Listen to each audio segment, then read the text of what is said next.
Hello students, welcome to today's session, and in this session we are going to talk about types of chemical reactions. So there are different types of chemical reactions going on, right? And in your NCERT we have lots and lots of reactions. See, so in this topic I just won't talk about just the chemical reactions like H2, O2, ऐसे बनाओ. No, I'll teach you how you can understand a reaction and you won't be able to wrote it. ऐसा नहीं कि बैठ के रटना पड़ेगा. Okay, so watch this session till end, and I promise that at the end of the session you will be able to write the reactions by your own. You will get the reactant, and reactant से product तुम खुद बना लो. आ जाओ. So first of all, let us understand what are chemical reactions. So chemical reactions are a process in which one or more substance reacts and they are converted into new substance. So basically एक reactant है, कुछ process हो रहा है और वो product में convert हो रहा है. This is what chemical reaction is. Okay. अब इसके बीच में बहुत सारे प्रोसेस होते हैं. When you go to higher classes तो तुम्हें पता चलेगा कि एक्चुअल में एक रिएक्टेंट जो है वो प्रोडक्ट में कैसे कन्वर्ट होता है. Here we are not going to discuss those things because वो 11th 12th की बातें हैं ना. इस केमिकल रिएक्शंस को हम लोग बहुत सारे टाइप्स में क्लासिफाई किए. Why we have classified? So that we can have a clear cut division boundary. क्या चाहिए? ऐसे रिएक्शंस ऐसे होंगे, ये वाले रिएक्शंस को हम ये बोलेंगे. सारे रिएक्शंस को अगर हम क्लब करके पढ़े तो it will be very confusing for us. So आज पहले एक ओवरव्यू देख लेते हैं. कॉम्बिनेशन रिएक्शंस क्या होते हैं? Very easy. Don't learn the definition right now. एकदम जो मैं बोल रहा हूँ बस उस पर फोकस कर. कॉम्बिनेशन रिएक्शन में तुम्हें क्या करना है?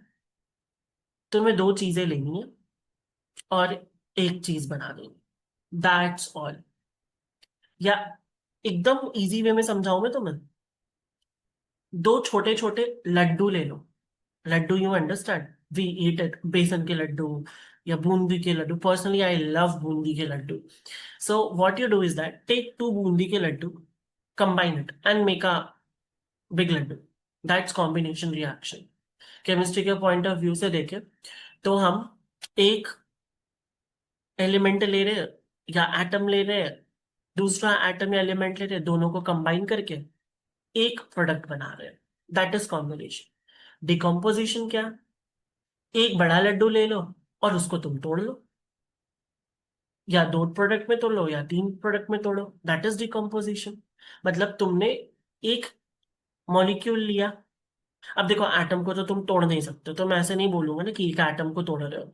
सो हम बोलेंगे एक मॉलिक्यूल लिया तुमने, उसको तुमने तोड़ा.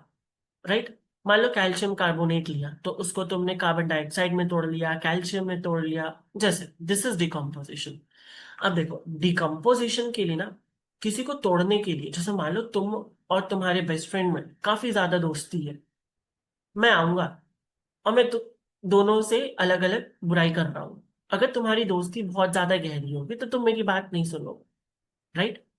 तो बेसिकली क्या हुआ कि मैं जब तुम लोगों के पास आया तो मैं ऐसे दरार बनाने की कोशिश किया, तो मेरी एनर्जी लगी. राइट. तो यहाँ पे भी अगर मुझे किसी चीज को तोड़ना है तो मुझे एनर्जी देना पड़ेगा. ये सो सो तीन तरह से हम एनर्जी देते. या तो तुम थर्मल डिकम्पोजिशन कराओ हीट एनर्जी से, या तो तुम इलेक्ट्रिक एनर्जी से डिकम्पोजिशन कराओ, या तो तुम सनलाइट की हेल्प से डिकम्पोजिशन कराओ. ओके. फिर आता है डिस्प्लेसमेंट, डबल डिस्प्लेसमेंट. ये दोनों काफी अच्छे से हम डिस्कस करेंगे और काफी इंपॉर्टेंट रिएक्शन है ये. रिएक्शन तुम्हें acid base and salt, metals and non metals, वहां पे भी काम आएगा. And precipitation reaction. And the last one, which we are going to discuss in the next video, is the oxidation and reduction reaction. Okay. So in this video, we are going to talk about all of them. And oxidation and reduction is kind of, a unique one. So I have kept it for the next video. We will discuss it in very detail. Now see, let's start with activity. So you take a calcium oxide. Now this is very important. कभी कभी क्या होता है, जैसे मैंने अपने कुछ students को ना टेस्ट दिया था last week. Now what I did is that I didn't give this word calcium oxide. I just wrote quicklime. Half of the student was confused. What is quicklime? CaO, CaOH whole twice or something. ऐसा नहीं कि मैंने पढ़ाया नहीं था. I have taught, but the thing is that they don't remember. So what if this trick boards also do, right? So always remember the common names as well. So calcium oxide is quicklime. So what we have done is that calcium oxide को हमने कहाँ लगा दिया? Water पे. ठीक है? So we have calcium oxide plus H2O gives. Now see, here comes my trick. देखो कैसे याद करेंगे अब. Calcium oxide, break it, dissociate it. कैसे डिसोसिएट करेंगे सर? Calcium oxide is 20. ये सो ना atomic number is 20. So if you write the electronic configuration 2,8,8,2, yes or no? Correct? Now, in the previous video, we have discussed that if it want to become stable, so it will lose 2 electron and it will become this. And once it has lost 2 electrons, can I say it has C plus 2 charge? Now, if you're not able to understand how C plus 2 charge is coming, you can just connect with me, okay? I'll tell you how this is coming. It's number of protons, number of electrons thing. In class 9th, it has been already taught. But if you have problem, you can connect with me. Now see, since this is C, now we have this Ca plus 2. And oxygen also we discussed in the last class, right? Oxygen also 2,6. So this oxygen needs 2 electrons. So the 2 electrons which calcium has lost will be gained by oxygen. Yes or no? And that's how they are making calcium oxide. So right now we have Ca plus 2 and O minus 2. Now how does water break? Sir, it breaks H positive and OH negative. I should not use a term break here. I should use a term dissociate. Okay. Now see, we all know that positive won't make a bond. Yes or no? So this positive will go with this negative only. That means product will be CaOH something. Now, can you see any charge on these, compounds? No. So that means the compounds जो हम बना रहे हैं उसमें भी कोई charge नहीं होना चाहिए. So अब देखो कैल्शियम के पास +2 है, OH के पास 1 माइनस है. तो मैं अगर यहाँ पे 2 OH लगा दूं तो कैल्शियम का चार्ज बैलेंस हो जाएगा. Yes or no? Correct? So that's how we are going to form the product. Understood? Okay. And साथ में यहाँ पे क्या मिलेगा? Heat. So this is a combination reaction होगा. देखो 2 प्रोडक्ट हमने लिया, कैल्शियम ऑक्साइड लिया, वाटर लिया, और क्या बन रहा है हमारे पास? Calcium hydroxide. Combination reaction. अब इसकी डेफिनेशन देख लेते हैं. देखो, combination reaction is a reaction in which 2 or more substance, I should say reactant, combine to form a single product. One example we have seen. अब दूसरे examples कुछ देख लेते हैं. See, so let me write here carbon plus oxygen. What does it gives? It gives CO2. Now you have to tell me whether this is a balanced chemical reaction or not. Okay, then very easy. H2 plus O2 is going to give us H2O. Now you have to balance this reaction and write it in the comment. Okay, so very easy. Combination reaction is very easy. If you know any other reactions, any other examples of combination reactions, again comment it. Okay, now let's come to the decomposition reaction. So what is decomposition reaction? See, a reaction in which single compound breaks down into 2 or more simpler substance. कैसे? या तो heating, या तो light, या तो electricity. Yes or no? Okay. For example, एक example हम देखते हैं. Suppose that I took FeSO4, ferrous sulfate. This is known as what? This is known as ferrous sulfate. Now, जैसे ही मैंने इसको हीट किया तो ये किसमें कन्वर्ट हो गया? Fe2O3, which is ferric oxide, plus SO2 gas and SO3 gas. Okay, this was the reaction. Now see, before this reaction FeSO4, so actually this FeSO4 is not present like this. It is present like a crystal. So अगर मैं थोड़ा सा और पीछे करूँ इस reaction को, so I would be writing FeSO4.7H2O and थोड़ा सा हमने इसको हीट किया था तो मेरे को FeSO4 मिला, फिर FeSO4 को हीट करके हमें ये वाली प्रोडक्ट्स मिल गए. Now see, so what is happening here is that, so what is this 7H2O? This is water of crystallization. Okay, water of crystallization. इसको हम ऐसे समझ सकते हैं, कभी कभी तुमने देखा होगा कि जो सॉल्ट है, घर का जो सॉल्ट है, उसमें मॉइस्चर आ जाता है, बट तुम उसको अगर हीट करो या गर्मी का मौसम आ जाए तो वो मॉइस्चर उड़ जाता है. तो ये जो H2O है, ये इसके साथ केमिकली बाउंडेड बहुत स्ट्रॉन्ग बाउंड नहीं बना रखा, ये जस्ट मॉइस्चर के वजह से वहां पे प्रेजेंट है. जैसे हम इसको हीट करेंगे ये यहाँ से चला जाएगा. नाउ तुम मुझे बताओगे कमेंट सेक्शन में कि FeSO4.7H2O का कलर क्या होता है. ठीक है, I am not talking about this in this video. Okay, now एक और चीज देख लेते हैं, हम एक और एग्जांपल देख लेते हैं डिकम्पोजिशन का. See, so let's take calcium carbonate CaCO3. अच्छा, अब इसको क्या बोलते हैं, लाइमस्टोन. CaOH होल्ड वाइज बता दिया मैंने, CaO बता दिया, तीनों का कॉमन नेम अब तुम्हें पता है. We call this as limestone. Now CaCO3 it will be solid. Heat करेंगे तो अगेन कैल्शियम ऑक्साइड एंड क्या मिलेगा हमें, कार्बन डाइऑक्साइड. ओके, चलो, दैट्स वेरी गुड. ये भी हमारा डिकम्पोजिशन रिएक्शन का एग्जाम्पल है. ये सुन, चलो. अब सर आपने बताया था 3 तरह के डिकम्पोजिशन रिएक्शन होते हैं. सो एक एक करके उनको भी देख ले, कौन कौन से थे डिकम्पोजिशन. देखो, thermal decomposition, electrolytic decomposition and photolytic decomposition. Okay, come see. So electrolytic decomposition को हम समझते हैं डिकम्पोजिशन ऑफ वाटर से. इसको हम इलेक्ट्रोलिसिस ऑफ वाटर भी बोलते हैं. हमने क्या किया, एक प्लास्टिक मग लिया हमने, या बीकर ले लो, है ना. जस्ट टेक वन मग और अ बीकर. अब इसमें हम क्या करेंगे, we have taken water, see, like this. So this is a plastic mug and we have taken the water. और हमने यहाँ पे सेटअप लगाया, कैथोड लगाया, बैटरीज लगाई. ठीक है, now see what is happening is that water को हम लोगों को तोड़ना है. कैसे तोड़ना है सर, इलेक्ट्रिसिटी देंगे. इलेक्ट्रिसिटी देंगे तो वाटर के बॉन्ड्स टूटेंगे.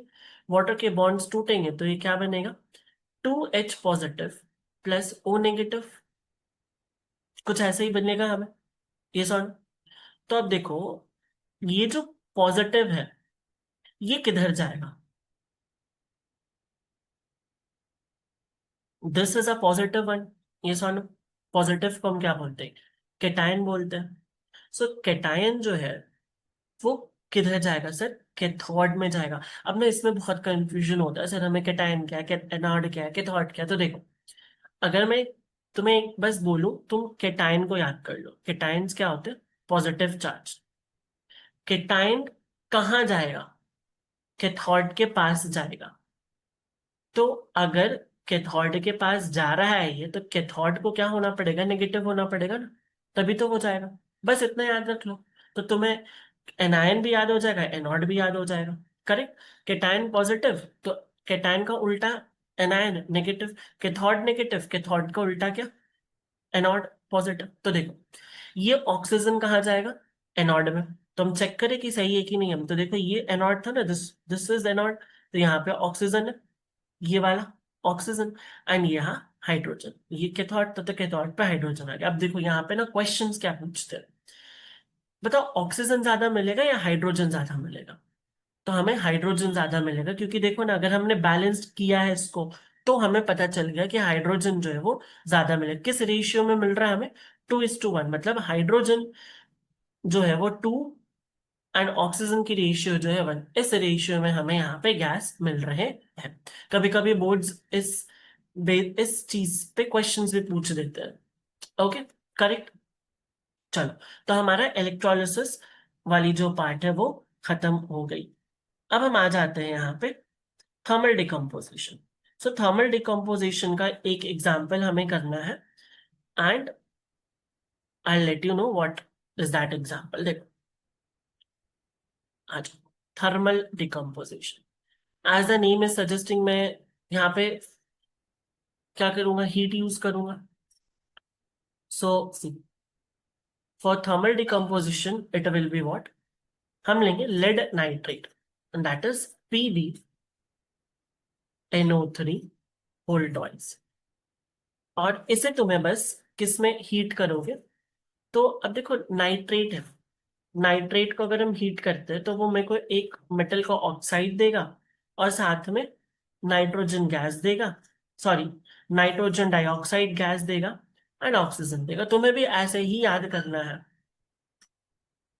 ओके, कुछ रिएक्शंस को हमें याद करना पड़ेगा, कोई ऑप्शन नहीं है हमारे पास। बाकी वो आधा से ज्यादा रिएक्शन जो है, जो मैंने तुम्हें ये ट्रिक बताई है, इससे तुम सॉल्व कर सकते हो। तुम्हें सोचना नहीं पड़ेगा, फॉर्मूला के लिए नहीं सोचना पड़ेगा कि 2 लगाऊं 3 लगाऊं क्या लगाऊं, right. Always try to implement that thing in whatever reaction you are saying.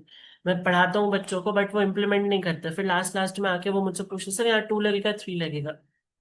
It should be not like that.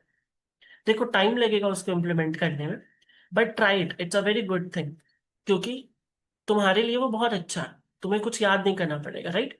Next आ जाओ, फोटोलिसिस। अब इसमें ना 2 रिएक्शंस हमें पढ़ने हैं। एक तो हमें AgCl का और एक AgBr, दोनों सेम रिएक्शन है, सेम ही है। AgCl को अगर मैं हीट कर रहा हूँ, सनलाइट के प्रेजेंस में रखा हूं मैं, तो क्या हो जाएगा यहाँ पे देखो, तुम्हें मिलेगा Ag which is solid and chlorine gas. Similarly AgBr, चलो बताओ मुझे फटाफट से कमेंट में बताओ, क्या मिलेगा यहाँ पे AgBr में। सेम, एकदम ही सेम मिलेगा Ag, बस यहाँ पे क्लोरीन की जगह पे ब्रोमीन की गैस आ जाएगी। करेक्ट। नाउ सी, ये वाली जो रिएक्शन है ना, जो नीचे रिएक्शन हमने लिखी है, this reaction is very important reaction. Why? Because यहाँ पे से क्वेश्चन पूछा जाता है। ये रिएक्शन जो है ब्लैक एंड व्हाइट फोटोग्राफी में यूज की जाती है। सर ये ब्लैक एंड व्हाइट फोटोग्राफी क्या है?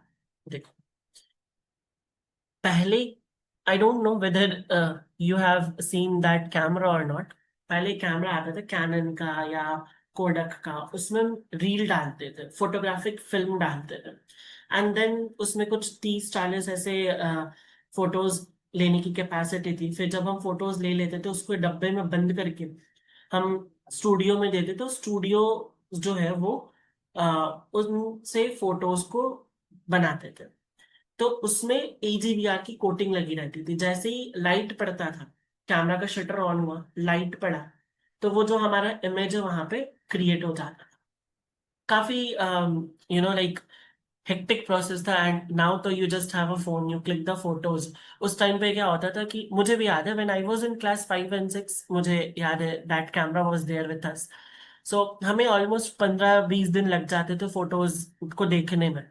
Now to just click it. How's the photo? Ah, not good. Delete it. Yes. No. There तो we can't apply filters also. यहाँ तो filters भी apply कर लेते हैं. Now, we have done the thermal decomposition. We have done the photolysis. And now let's come to the decomposition. Reaction is complete, I guess.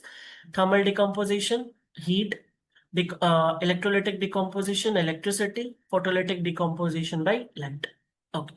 Now, this reactivity series is a like very important, although it's not given in your NCERT in the first chapter, but I'll suggest learn it here only, because you have displacement reaction and double displacement reaction. अब देखो इसको याद कैसे करना है। Please stop calling me a careless zebra, instead try learning how copper saves gold. Okay, now the potassium is the most reactive and least reactive is gold. ये gold ना, तुम जब metals and non metals पढ़ोगे तो किसी से react ही नहीं करता ये एक्वा रिजिया में डिसॉल्व हो जाता है, which is a royal water. तो हमें पता चलता है कि कौन मेटल जो है कितना रिएक्टिव है, राइट। तो मान लो मैं तुमसे पूछूं मैग्नीशियम और एल्युमिनियम में कौन ज्यादा रिएक्टिव है, तो you will tell me magnesium is more reactive. Okay, अब आ जाओ हम डिस्प्लेसमेंट रिएक्शंस के बारे में पढ़ते हैं। तो देख, मैं लेता हूं एक example which is Fe plus CuSO4, correct. Fe plus CuSO4। Sir अब क्या हो गया यहाँ पे, ये जो Fe है वो कॉपर को हटा देगा। क्यों हटाएगा, देखो जरा, आयरन कहाँ है, यहाँ है iron. That means iron reactive है, कॉपर का यहाँ है। सो दोनों में से कौन ज्यादा रिएक्टिव हुआ, iron is more reactive, and that's the reason why iron is able to remove copper from its sulfate solution। अगर मान लो मैं तुम्हें एक रिएक्शन देता हूं, ठीक है, copper plus ZnSO4 gives what? So if think about it, चलो I am giving a micro second to think. सोच लिए, कमेंट में बताओ मुझे। डन। नाउ सी, अगर तुम लोगों ने CuSO4 आंसर दिया है तो दैट्स कंप्लीटली रॉन्ग। क्यों, क्योंकि देखो जिंक यहाँ है और कॉपर यहाँ है, तो कॉपर कैसे हटाएगा जिंक, नहीं हटा सकता, right. Zinc is already powerful. जैसे कि मान लो मैं चला जाऊं खली सर से बॉक्सिंग करने, तो हो ही नहीं सकता ना, वो तो मुझे तुरंत ही हरा देंगे। ये सुनो, मान लो मैं छोटे बच्चे से लड़ने चला जाऊं तो फिर मैं जीत जाऊंगा, राइट। तो कॉपर क्या है, कॉपर एक छोटा बच्चा है और जिंक जो है खली है, खली सर, राइट। तो नहीं हटा सकता उसको, अंडरस्टूड। तो जब भी तुम प्रोडक्ट बनाओगे डिस्प्लेसमेंट रिएक्शन में, हमेशा इसको कंसिडर करके बनाना। ओके, ना एक बार डेफिनेशन पढ़ दूं, a reaction in which one element displaces another element from its compound और आई कैन से सॉल्यूशन। अब आ जाओ डबल डिस्प्लेसमेंट। डबल डिस्प्लेसमेंट में हमें ज्यादा कुछ नहीं सोचना है, बस तुम इतना सोचो, बस अदला बदली हो रही है ना। एक रिएक्शन में लिख देता हूं, let suppose Na2SO4 which is sodium sulphate plus barium chloride. अब तुम्हें करना क्या है, सोडियम को इधर ले आओ, बेरियम को उधर ले जाओ, तो ये क्या हो जाएगा, BaSO4 प्लस NaCl। सर आपने NaCl2 क्यों नहीं लिखा, यहाँ पे तो 2 था, आपने 2 क्यों नहीं लिखा, क्योंकि सोडियम के पास एक पॉजिटिव चार्ज और क्लोरीन के पास एक नेगेटिव चार्ज होता है, दोनों मिला के NaCl ही बनाएगा। तो अगर इसको बैलेंस, मतलब तुम्हें अगर laws of mass of conservation follow करना है तो फिर तुम्हें बैलेंस करके इसको रखना पड़ेगा। सो याद रखना, डायरेक्टली ऐसे नहीं, यहाँ पे 2 है तो यहाँ पे भी 2 लगा देंगे, तुम चेक करोगे कि कैटायन की पॉजिटिव चार्ज की वैलेंसी कितनी है, कि कौन सा पॉजिटिव चार्ज बना रहा है, तब जाके तुम उसके हिसाब से प्रोडक्ट बनाओगे, ठीक है। अगर इन सब चीजों में तुम्हें डाउट आ रहा है, जस्ट कॉन्टैक्ट मी, बिकॉज ये बेसिक चीज है, और अगर तुम्हें इसमें डाउट आ रहा है तो आगे तुम्हें हो सकता है प्रॉब्लम हो, करेक्ट। ओके, नेक्स्ट, यहां तक आई होप सो समझ में आ गई। तो यहाँ पे बेसिकली हुआ क्या, मैं बोल सकता हूँ कैटायनिक पार्ट जो है वो एक्सचेंज हो गया, कैटायंस जो है एक्सचेंज हो गए। So reaction in which two compounds exchange ions to form two new compounds, that is double displacement reaction. So I hope that double displacement reaction is clear, and this ends our today's session. So I hope that you all understood the topic and keep practicing, and I'll see you in the next time. And if you have any doubts, you can contact me through the Urban Pro ID.